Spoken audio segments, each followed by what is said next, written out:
Stood by and allowed my wife to almost end my son's life. I was happy she did it. Part 2. When my wife came out of the shower, I still didn't know what to do about our son. I didn't know whether to call the police or an ambulance. I honestly didn't have any idea what to do. After a while I realized that I simply didn't care what happened to him anymore, and we decided to just let him live or die on his own. There was an in-law suite in the basement that we had never really used, and my wife, my daughter and I just moved down there. We simply ceded the top floor of the house to my son and locked everything down, separated our lives entirely. There was plenty of food in the upstairs cabinets, enough for a couple weeks or more. He had a washroom and bedrooms to use.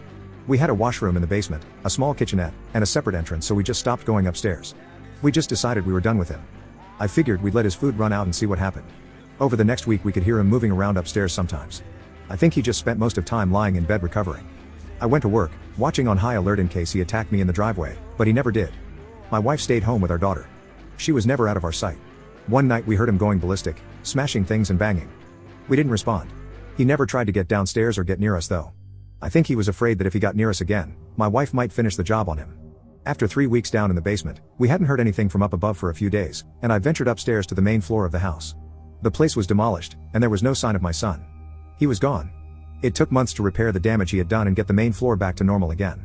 There were big holes in the drywall, broken glass on the floor, and food and poop was smeared all over the walls. He had ripped the place apart. He tore up the linoleum in a corner of the kitchen and emptied an entire foam fire extinguisher into the living room. I feel thankful that he didn't burn the house down with us in it. I'm honestly not sure why he didn't.